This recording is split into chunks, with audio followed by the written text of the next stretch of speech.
Hello, everyone. Thank you so much for joining us for Telefilm Canada's Spotlight on Talent at TIFF. My name is Radheyan Simonpillai. I'm the culture editor at Now Magazine and the film critic at CTV. We are going to be joined by the filmmakers behind Quickening, which is in the Discovery program at TIFF, and Drunken Birds, which will be competing in the Platform program at TIFF.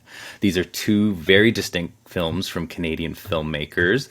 Quickening is about a Pakistani teenager dealing with mounting pressures from her social and domestic life. Drunken Birds follows the Mexican migrant worker who comes to Canada, escaping the cartel, searching for the love of his life, and hoping for a fresh start. Now, before we begin, let's pay our respects to the caretakers of this land.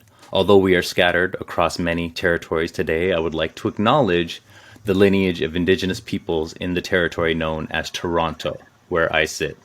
I am speaking to you from the treaty territory of the Mississaugas of New Credit, the traditional territory of the Haudenosaunee, Anishinaabe, and the Huron-Wendat, the original keepers of this land. I say all of this to practice gratitude for the land and to pay respect to the lineage of the Indigenous peoples who have lived in right relations with this land for thousands of years. I would also like to acknowledge that you may be joining us today from different places, near and far, and acknowledge the traditional owners and caretakers of those lands. Whatever path has brought you to this land that you are currently on, I encourage you to reflect on your relationship to it today and how your experiences with it may differ from those around you. Thank you. And now I would like to bring in our panelists, the directors of Quickening, Haya Waseem, and the director of Drunken Birds, director and co-writer of Drunken Birds, Ivan Grbovic. Hello. Hi. How are you? So, Haya, you're joining us from Brooklyn. Ivan, you're currently on vacation, so thank you for joining us for vacation. You're normally based in Montreal, am I right? That's right. Yeah. Okay. So, I mean, I want to start off by just like letting the audience know, helping the audience get to know you too a little bit more. Just starting off with just your backgrounds. Haya, you come from a documentary background, and also, I know Quickening is your feature directorial debut, but even beyond just your filmmaking career, I understand you're a Pakistani Canadian. You were raised in Switzerland. You're currently living in Brooklyn. Real transitory life there. How does that shape your body of work? It becomes the only consistent thing essentially among all the chaos. So for the longest time growing up, I didn't have strong roots in one place, but now I realize that's an advantage because I have such strong connection to all these places that I grew up, that I spent portions of my life. That's not ever going to go away. And now as I'm like turning those experiences into stories, I'm unpacking those layers. So it is very transient, but telling stories, that's putting paper to pen. That's where things start to make sense. Yeah.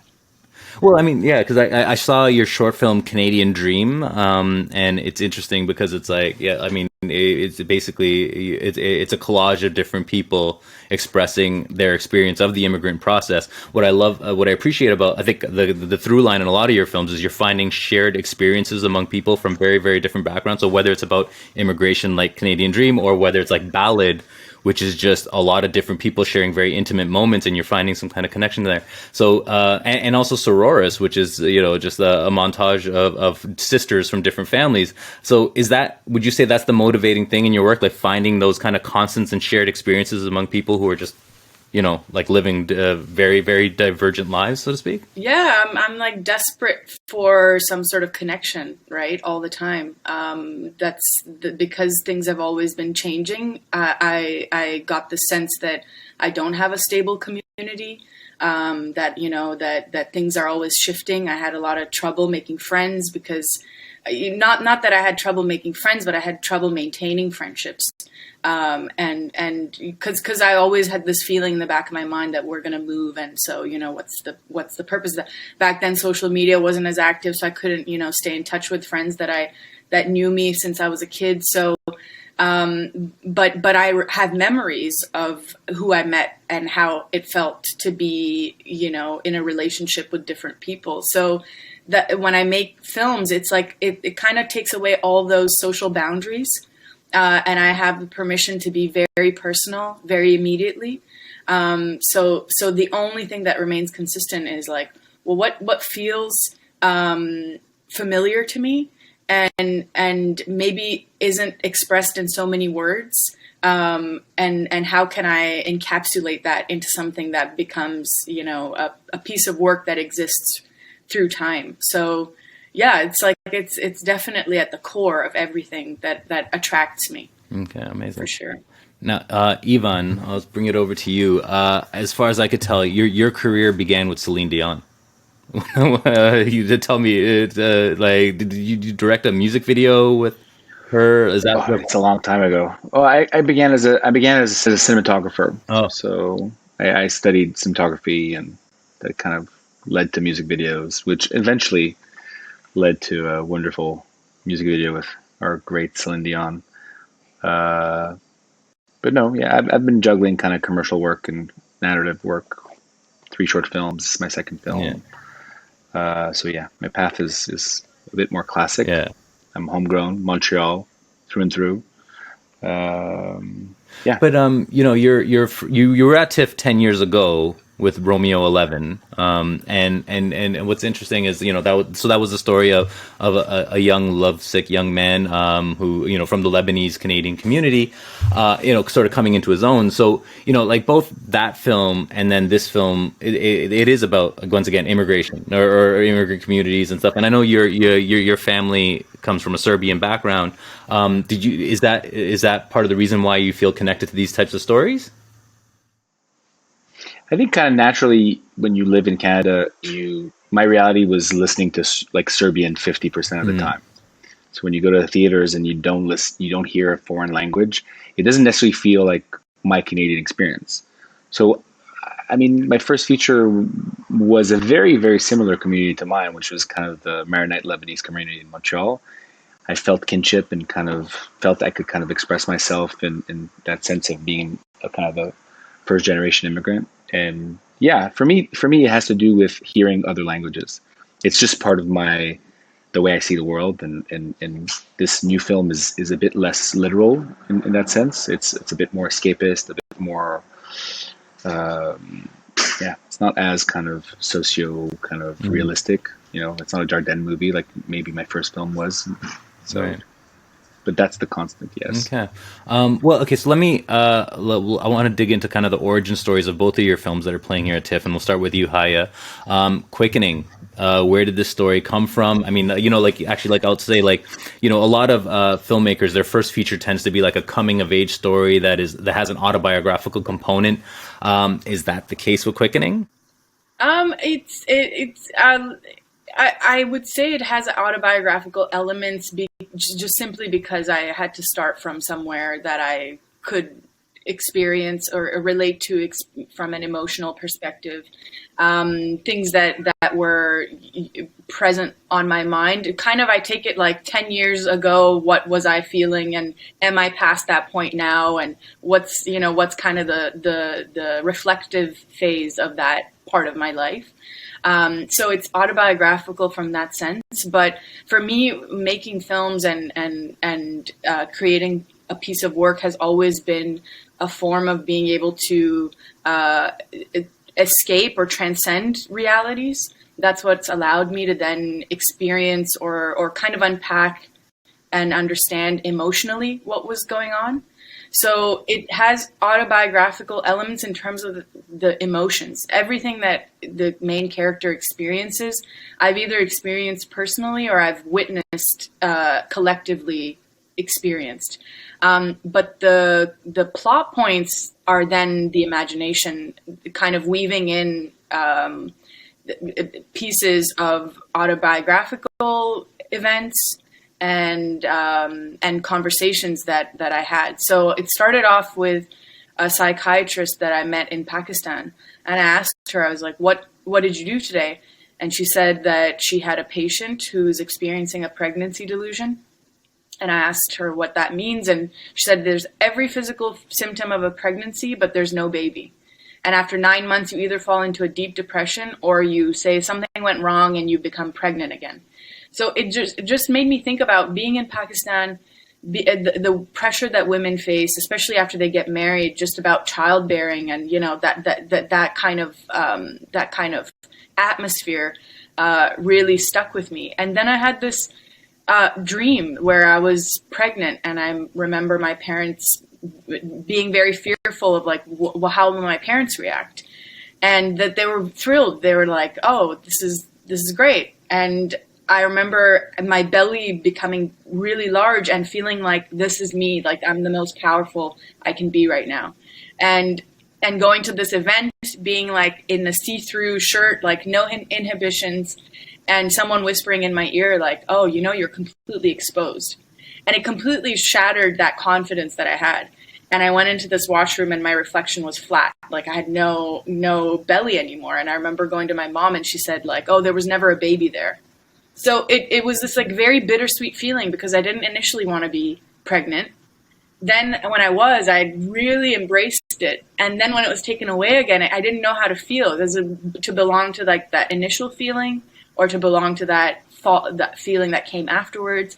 And then I woke up and my cat was like rolled up beside my belly. So it kind of like made my mind swim a little bit. And then comes like those ingredients allowed me to then examine when I first moved to Canada, what my family went through, how that felt emotionally, and realizing now after time that, and after allowing myself to have conversations about this, that there's many people that experience emotions that are similar to mine. And so these ingredients collectively became the script for Quickening. That's how it kind of came together.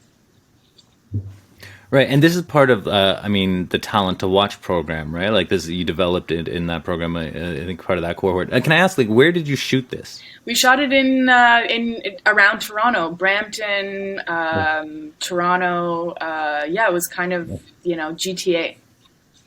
Okay, yeah, because some of those locations I didn't even recognize. I was like, where did they, like, like I was expecting to see like either iconographic like Toronto locations or Brampton, like didn't look like Brampton necessarily, right? In some of those spots, but then okay, so like so we're talking about a coming of age story. This is a story about a Pakistani girl. She's dealing with this condition that you're describing, but also, there's also I wanted to know about the dance element to this because your first short film I believe was about dance. It was Mimos, I think it was called, and in this film you use dance as a way of to kind of show how she has there's a struggle for her to express herself. And I when I was watching that earlier, there's an earlier scene where she puts on a performance to try and express herself, and she's doing this thing to like, and it looks like her performance is almost like she's trying to shed her own skin. So talk to me about incorporating the dance world into this. What did that mean to you? And what did you see it as an avenue as in terms of what it was of expressing what this character is going through? Yeah, I did a thesis film at school that was about mime. In Montreal, there's actually a omnibus. It was like this collective of mime performance. And I remember being very like engrossed by the lead who said, mime is not about no words. It's not TV without sound. It's like about your body expressing certain things, and that it's not necessarily about A, B, C, D. It's more like fluid than that. It's like do you emotionally resonate with what's happening to this performer?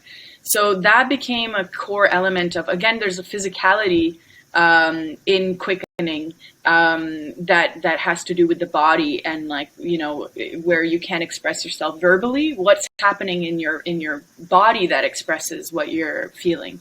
I don't have any dance background. So what I had to do was, throughout every phase of the film, I trust my collaborators. And there's this choreographer, her name is Sarah Swire, and she's a great performer. We worked together on a short film together years ago. And I asked her if she would come on board and just tackle the physicality of this mime class.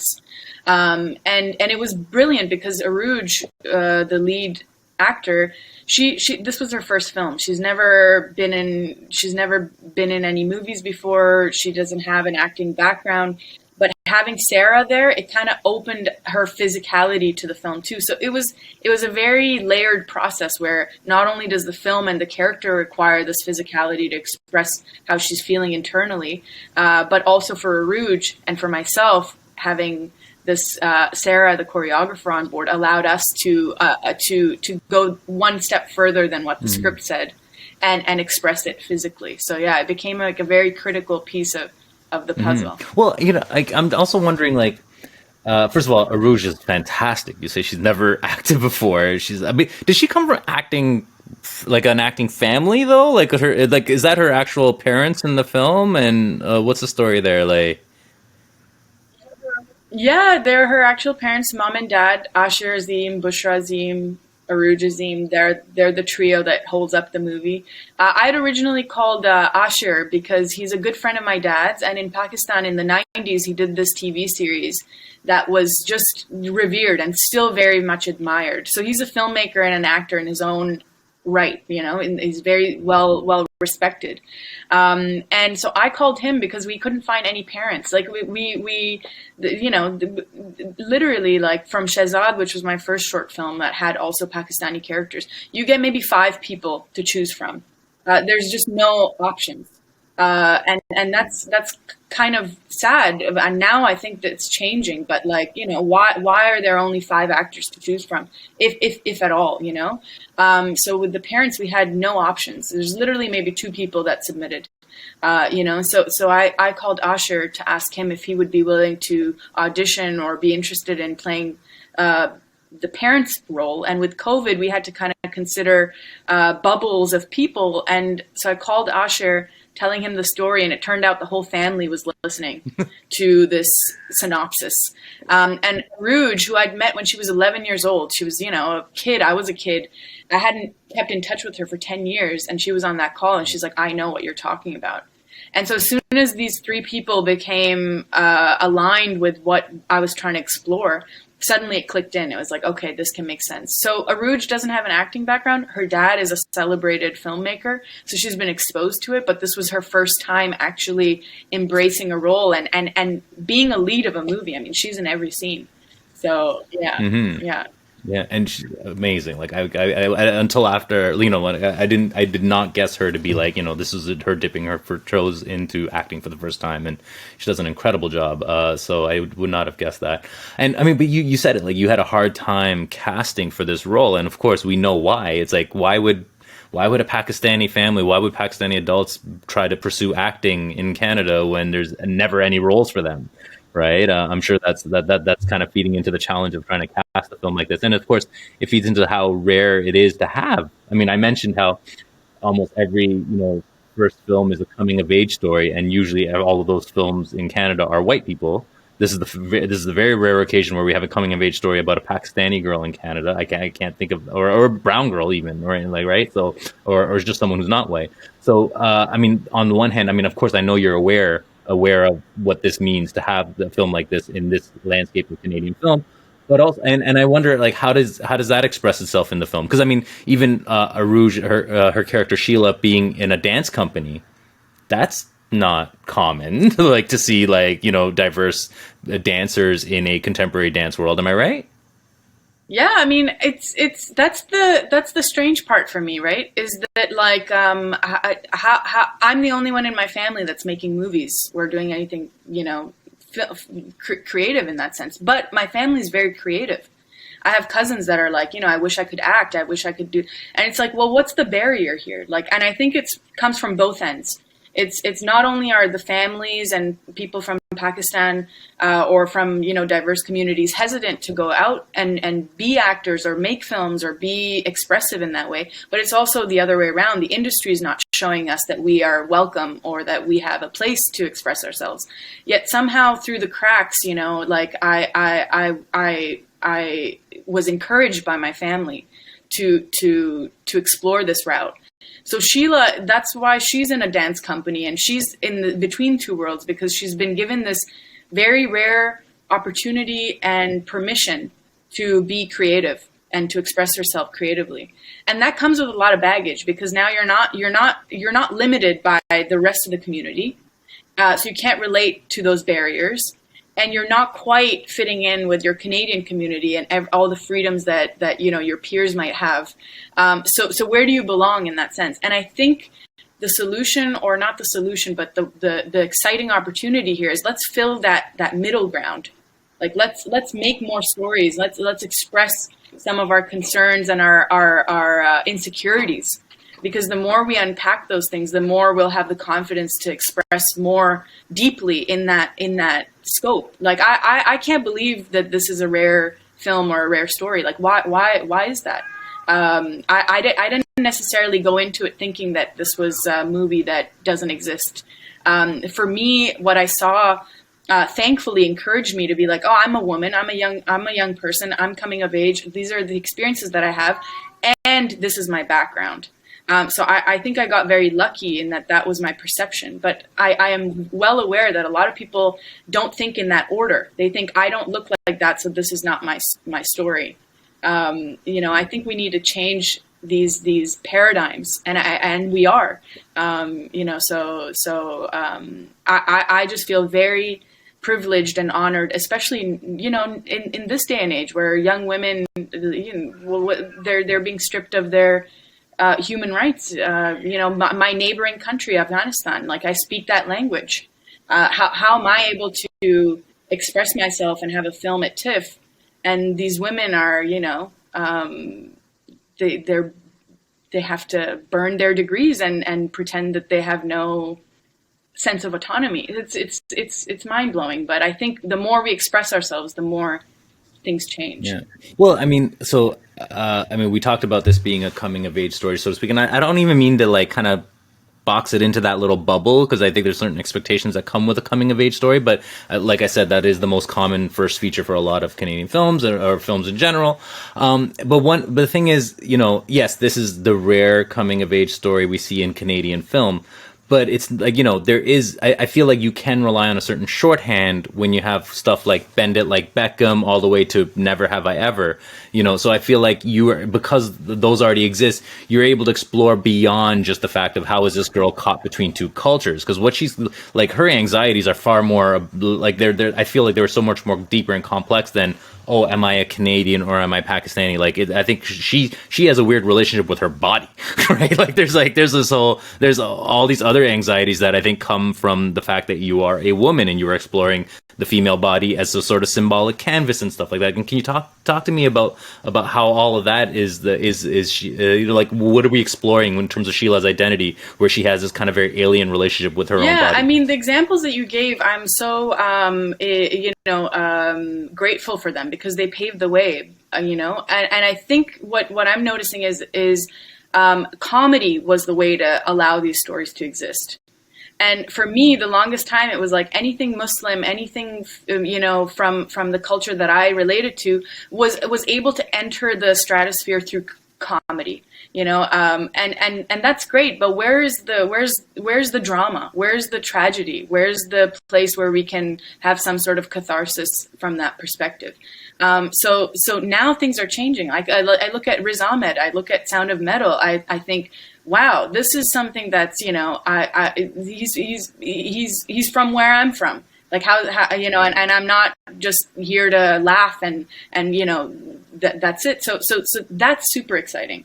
And in Quickening, yeah, like past this barrier of like, can I speak based on where I'm from? Once you get past that, it's like, well, what does every human being kind of have to tackle, and and beyond what the color of my skin, my gender, what does that have to say about who I am?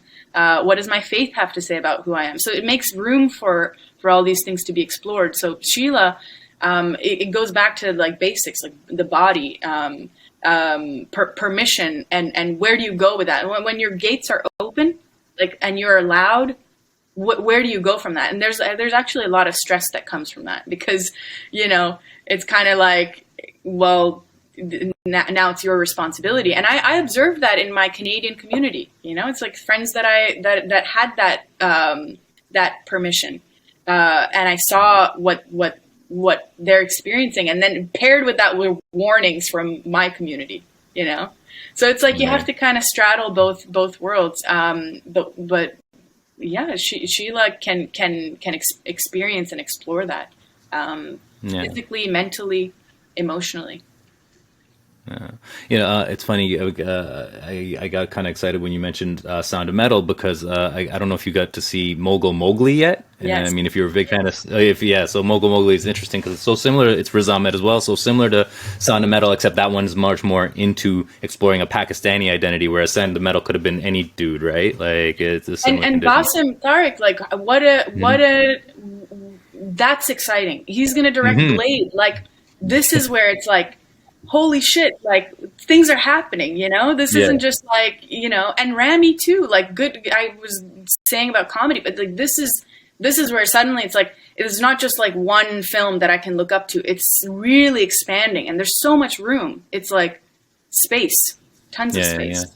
Yeah, and for those who don't know, so Bassam is basically, I think, the first Muslim director in the MCU right now, right, for directing Blade. I think that's the situation there. So yeah, and okay, so listen, like you have this story, you don't necessarily tell it straight. Okay, I think there's a more abstract approach to some of the shooting. I mean, I feel like a lot of the information we get are coming from these kind of whispery Terrence Malick like scenes of emotion and such. And I'm just curious, is that what are your stylistic influences here? This film's beautifully shot by Christopher Liu. I sense some Malick. There's even a touch of PTA sometimes. I feel like, but you tell me, who inspired you in terms of crafting this together? Well, yeah, those two filmmakers are like, you know, if there's a timeline that's like PTA, Terrence Malick, I think Xavier Dolan is like hugely inspiring when, you know, he was able to express himself so boldly.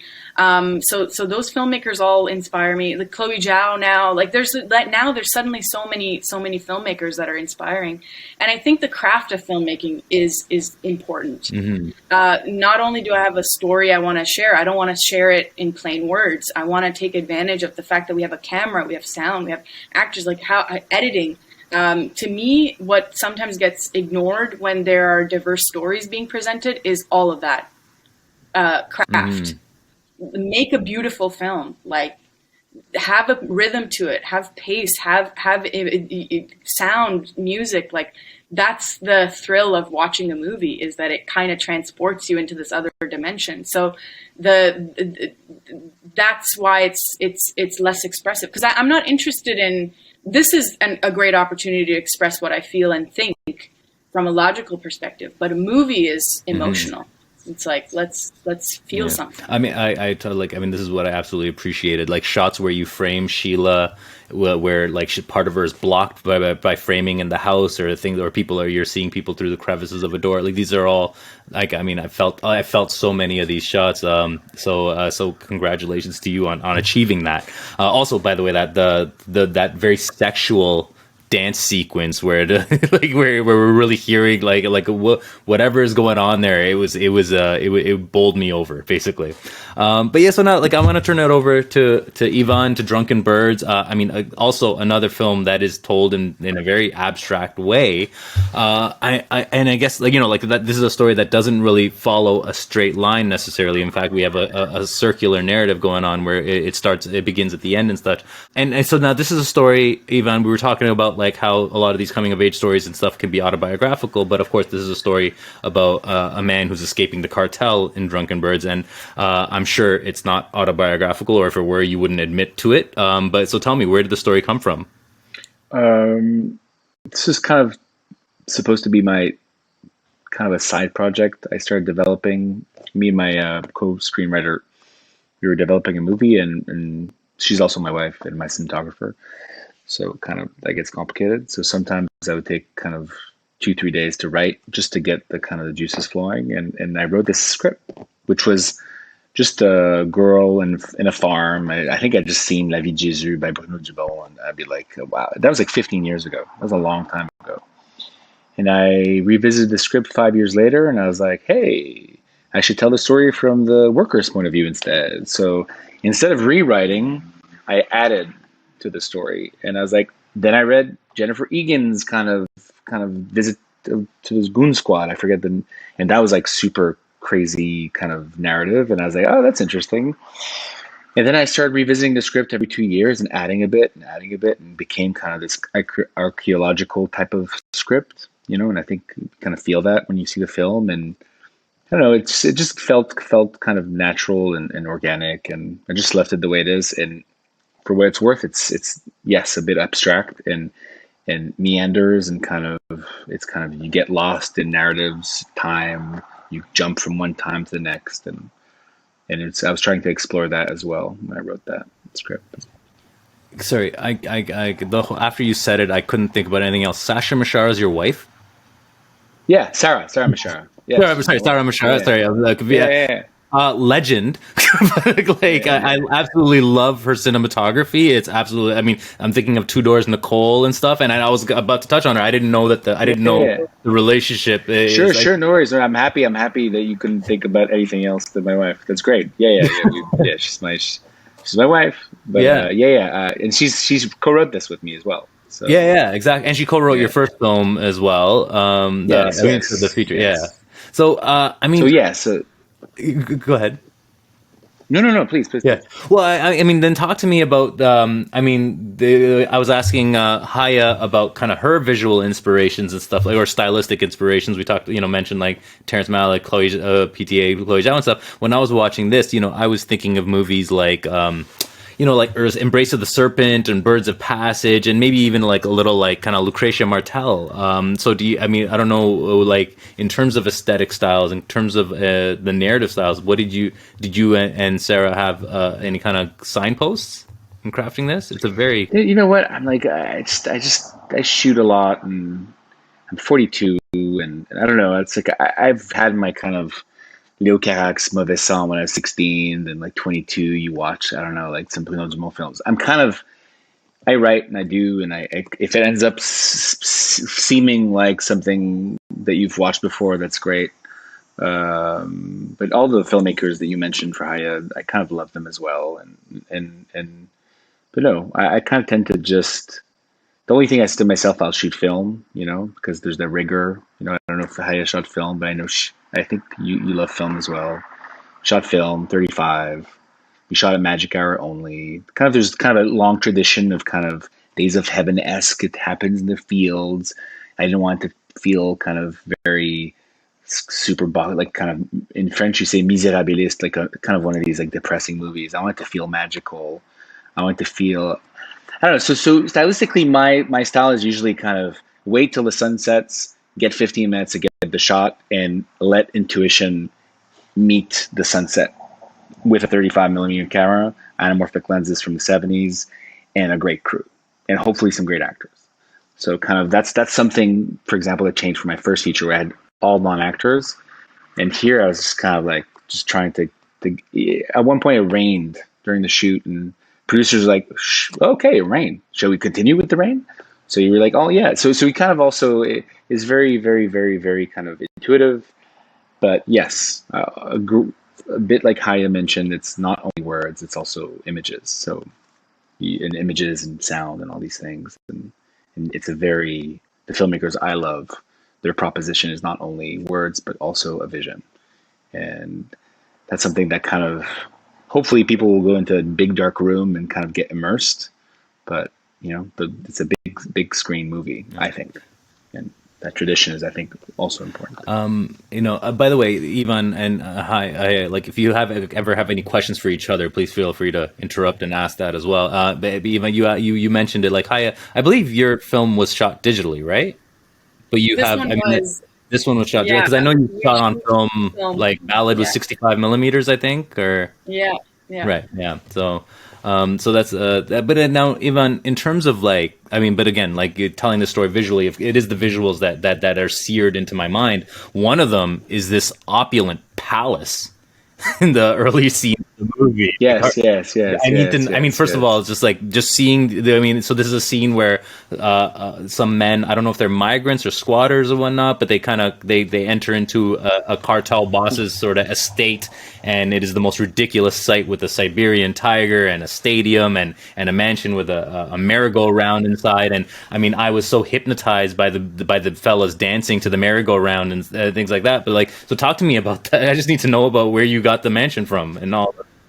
Yeah, you just basically kind of, yeah. If you read the script, I think you'd be surprised at how close it is to what you see on screen. And we're just kind of looking for a mansion, and we couldn't find a mansion until kind of the makeup, like no, the extras casting director was like, "I just did a telenovela. You got to go there." And it was this guy who has this huge mansion outside of Mexico City, and he's was very kind of, he has a zoo there. It's very very like fantastic, and he's a painter. He's kind of a Renaissance man. He's supposedly the mayor of the town. He also has apparently a Da Vinci painting on his walls. It was a bit kind of it's also a bit run down. It's kind of very fantastic and part of the story. Yeah, so it does exist. You can visit it. I think I kind of put the kind of URL on the bottom. Amazing. What I love about what you do here is, I mean, you're exploring kind of a migrant story, right? It is about a Mexican man who comes to Canada to work on the farms here, and I mean, but the thing is, it's not just it's not just like a migrant story in the sense that, like, I mean, he's sort of in transition. He's sort of in a purgatory when he's working on one of these migrant farms. But I love how this film kind of finds a connection between his experience and the other character's experience. I think they're all in a sort of purgatory, where it has to do with where they find a home, where they are in their relationships, their intimate relationships. Like, he's also, you know, kind of trying to find the love of his life. The farmer's wife is kind of in between her relationships and such. You know, like there's a lot of kind of, I feel like subtle connections between these characters, and I was wondering if you could talk about exploring that.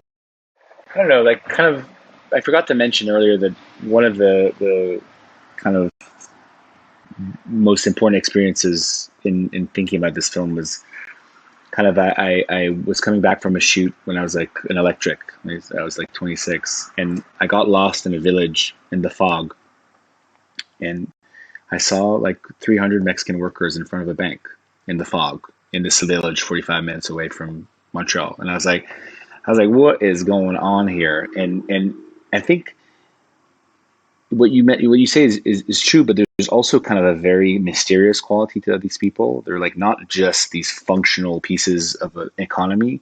They're also there's like, I want to express something very romantic, maybe a bit too romantic even. Maybe that's also what I'm trying to express, something so impossible that ultimately it's so impossible that it kind of makes you question what it actually is. So I don't know if that made sense. Probably not. But yeah. So I think in that sense, my character is kind of I don't know. He's a knight. He's a kind of in shining armor. He's kind of, and somehow he expresses the something that you don't necessarily see in a Mexican worker or a migrant worker working in Ontario. You know, what's that movie? Migrant Dreams? Is it that movie by the NFB movie that's amazing? I forget. It's a documentary. But so there's so many kind of documents, realistic documents about what these people are living, and I just want to extrapolate and go nuts with the narrative to kind of explore other things, like kind of love, like passion, like, oh, maybe they're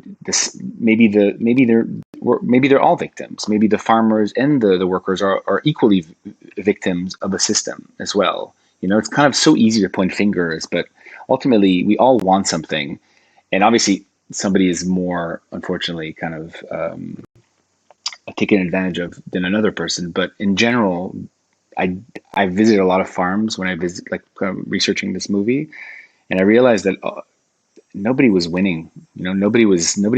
Yes, maybe the farmers was driving a nice car because he had 40 workers working in the summer, like just picking salads. But I didn't see it as being a very kind of harmonious, beautiful, and I think that's also what the movie's trying to say. It's kind of, there's no fairy tale, and I'm trying to make a fairy tale. Right. Does that make sense? I kind of mixed 100 things in that. Yeah. No, but I've never talked about this movie before, except for like just kind of. It absolutely makes sense to me, because on the one hand, I mean, I do feel like you balance a certain the research of it, right? Like, I mean, you're filling in the inner lives of like, yes, we see these migrant workers working on the farm, and you show us what it is for them to go to the bank, what it is for them to connect with their families in an internet cafe, so to speak, like just sort of what happens outside of the labor of it all. But then there is that kind of romantic narrative, the passionate love story, the Romeo and Juliet sort of love story that's kind of forcing it all.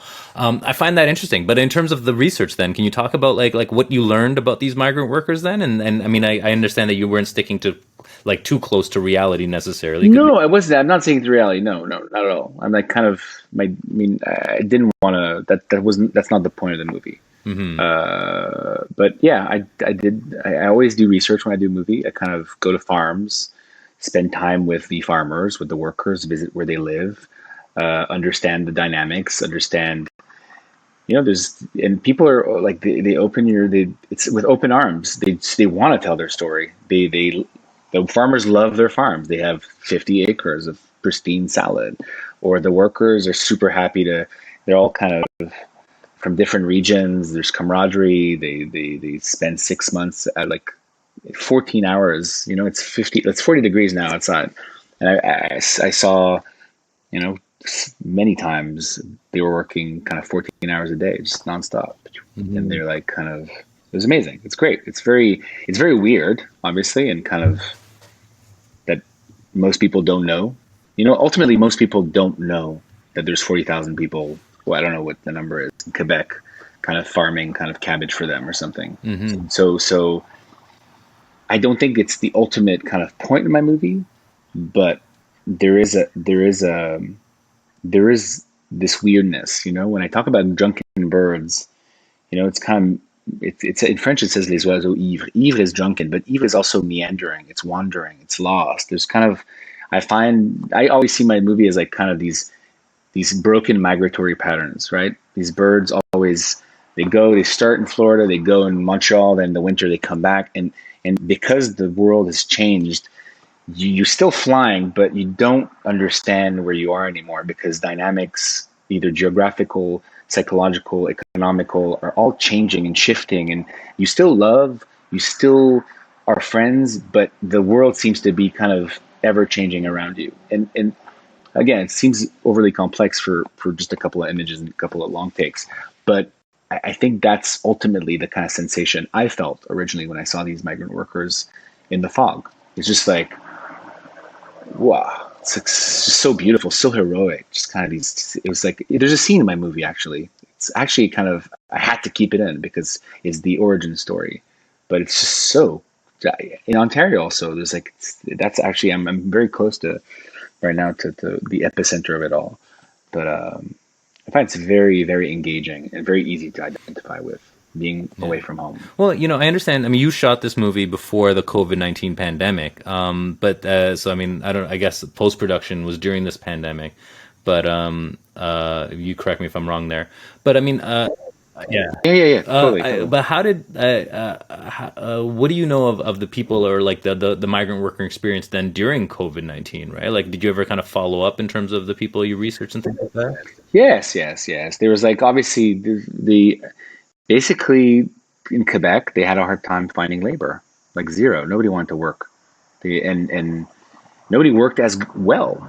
These are like just highly skilled men, mostly men, and all men, let's be honest. And and now Canada's trying to like special visas again to kind of, because it's necessary. It is necessary. And at the end of the movie, I touch upon it, right? It's easier to kind of the status quo of the system than actually try to understand and unravel, like unpack the what it's creating, what kind of dependency it's creating, and displacing so many people, like, and I did meet a lot of people who they prefer working here. It's better money, and it guarantees a better life for their family outside of Mexico. Is that good? Apparently we haven't thought about. We think it is, but I'm not sure it is. Well, actually, I mean, speaking on the COVID thing, Haya, I mean, I understand. Was your production delayed by the pandemic? How did it affect you? We shot during the pandemic. You shot during the pandemic? We shot during the pandemic, yeah. Yeah.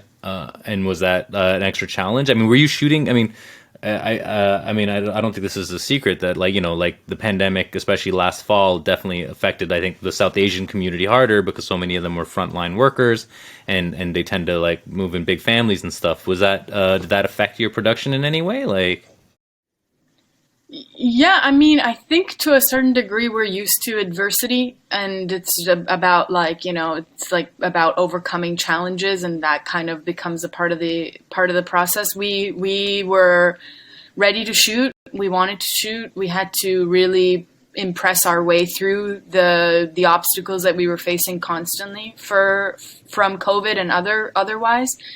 But I think the passion for making the film was stronger, and so that just always ended up winning over the obstacles that we had. We just got really lucky too. I think that's why the balance of the experience overall then shifts towards the positive, because the amount of support that we had, the amount of encouragement that we had for taking the step during the pandemic safely. I'm really proud of the fact that nobody on our set, on our crew, got ill. We never compromised on our production, but we also, because we were so intimate during the process of making the film, and little things like communities, like all the supporting cast are already bubbled together. We had those advantages, and then we just missed those waves. The morning that we wrapped, we had 2 overnight shoots. The morning that we wrapped, Ontario was going back into lockdowns. So we just ended up with like a sweet spot in between where things were okay before they got worse. Okay, so your cast managed that. Actually, Ivan, I actually wanted to ask you about casting your film. And also, if you guys have any questions for each other before we wrap up, but I mean, final question to you, like Ivan, like what, you have your star, he's been in Roma, as the boyfriend and stuff. Can you talk to me about like casting, like the challenges of casting Mexican migrant workers in a Canadian production? Yeah, for sure. I mean, like Haya touched upon, kind of any ethnic group in Canada is like zero representation. I like in my first movie, all non-actors as well. But yeah, like in Mexico, we had Pimienta Films, producers of Roma, so that's kind of a heavy player who opens doors, and a lot of good actors came, and I kind of fell in love with Jorge Guerrero. Uh, and yeah, that was kind of quite the. It wasn't very challenging, to be honest. I kind of liked him. Okay. Yeah, I fell in love with him. He's like a poet. He's an incredible guy. He kind of does. He's just he's very compelling. Very quickly adds to the role. I very quickly understood that he also kind of, he's not the typical kind of, when you mention cartel and it's such a, not a heavy, like it's never mentioned in the movie. It's kind of it's good for a one-liner, but I think he kind of takes it away from that whole kind of world. Yeah, I mean, I kind of I hesitated to say like Cartel is like is a liner note, so to speak, to the story. Whereas I mean, it's really about the experiences on this farm and stuff, and being caught in this purgatory. Yeah, hopefully when you grab the VHS tape at your local video store after you went to go see it in the theaters, you'll be able to see that yeah, that's the yeah. But I'm so nostalgic all of a sudden. Right. But anyways, yeah. So that was definitely something. It's kind of an element, but I hope the liner note doesn't kind of cheapen the kind of the. I don't want to kind of maybe I should revise it, because I think it's Mexican culture is much more, and unfortunately in the past kind of couple decades it's been kind of, I'm using it for dramatic effect in a very flamboyant kind of romantic story where everything is extreme, and he's from a cartel and she's impossible to find and he has a horse. I think that's no, you know what I mean? It's like, it's kind of not, I understand.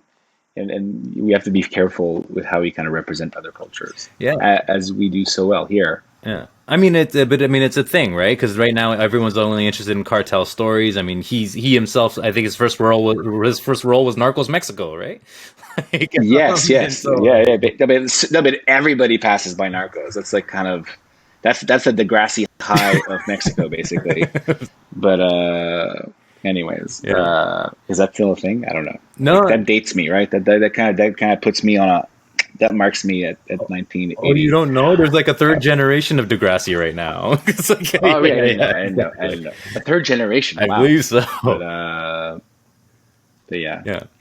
yes, it's kind of interesting. I can't wait to see Haya's film. By the way, kind of the way you describe it, the way you just the dancing, everything. Kind of, I just wanted to mention that you're very kind of very. I don't know. Seems very interesting. I'll definitely come see it. Oh yeah, no, I'm excited. I'm looking forward to the festival. It's my first film, so it's I feel like a whole new world is opening up and to explore. But yeah, this is really nice to get to connect. Perfect. Thank you both so much for being part of this conversation, for having this conversation with me. For the audience, thank you for listening in and staying in to the end. Make sure you check out Quickening and Drunken Birds at the Toronto International Film Festival, as well as all the other Canadian films that are playing at the festival. All right. Thank you all. Goodbye.